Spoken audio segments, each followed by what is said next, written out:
მოკლედ ავხსნათ რა არის ტრეიდინგი. დიდი ალბათობით უკვე იცით, რაც არის, ან შეიძლება არც იცით. მაგრამ მარტივად ჩავშალოთ ეს თემა და ერთი-ორი სიტყვით ვისაუბროთ. პირდაპირ მნიშვნელობით ტრეიდინგი რო გადავთარგმნოთ ქართულში, არის ვაჭრობა. სიტყვა ტრეიდინგი ნიშნავს ვაჭრობას. ჩათვალეთ, როგორც ბაზარზე მაგალითად ერთი ჩვეულებრივი ვაჭარი, რომელიც პირობითად ვაშლს იყიდის ლარად და ყიდის შემდეგ ორ ლარად. ის ამ შუალედში შოულობს თანხას, ხო? და ის მარჟა რაც არის, იმას იღებს მოგებას.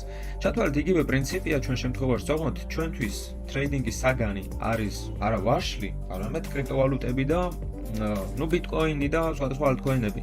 ეს არის ჩვენი სავაჭრო საგანი. ჩათვალეთ, რომ როდესაც რაღაცა ინსტრუმენტზე ხდება ვაჭრობა, იქ არიან როგორც მყიდველები, ასევე გამყიდველები. და ვაჭრობის მთავარი მიზანი არის ის, რომ იყიდო იაფად, გაყიდო ძვირად. ეს ყველაფერი ხდება კრიპტობირჟებზე, როგორც უკვე ვიცით, ანუ კრიპტოვალუტებზე ვაჭრობა ხდება სპეციალურ პლატფორმებზე, რომელსაც ეწოდება ბირჟა და ბირჟაზე როდესაც შევართ, გვაქვს სავაჭრო პანელზე ესეთი დეშბორდი და ეს წითლები და მწვანეები არიან ჩათვალეთ მყიდველები და გამყიდველები. ანუ მწვანეები არიან მყიდველები, წითლები არიან გამყიდველები. ანუ ერთ მხარეს ჭირდება მეორე მხარე რომ შეივსოს ეს ორდერი და თუ არიან მყიდველები, ასევე არიან გამყიდველებიც. ამ მყიდველებსა და გამყიდველებს შორის ვიღაცა საბოლოოდ მომგებიანი რჩება, ვიღაცა წამგებიანი რჩება.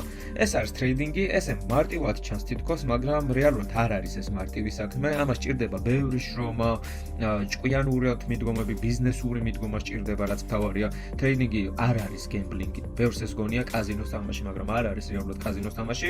კაზინო იქნება მხოლოდ თუ ვიუდგებით კაზინოსავით. ამაზე ცოტა მოგვიანებით შემდეგ ვიდეოებში ვისაუბრებთ, მაგრამ ზოგადად რო ვთქვათ, ტრეიდინგს თუ მიუდგები ბიზნესივით, ეს არის ჩვეულებრივი პროფესია და იძლევა ზღვა შესაძლებლობებს, შეგვიძლია თამამად ვთქვათ.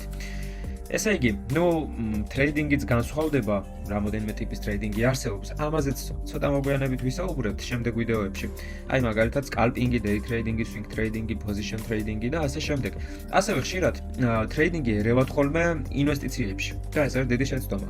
ანუ, როდესაც შენ რაღაცა კრიპტოვალუტას პირობითად ბიტკოინს ყიდულობ და თვეობით ინახავ ამას და შემდეგ ყიდ, ეს არ არის ტრეიდინგი. ამას უკვე ეწოდება ინვესტიციები.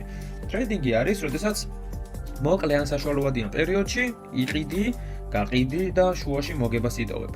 ასევე, futures ტრეიდინგი არის რეალურად ტრეიდინგი, რაც არის, რაშიც მართლა სულ ჩართული ხარ, სულ მოითხოვს ხშირ ანალიზს და ასე შემდეგ, ანუ ყოველთვის დაკვირვებას რომ მოითხოვს, ეს არის futures-ზე ვაჭრობა.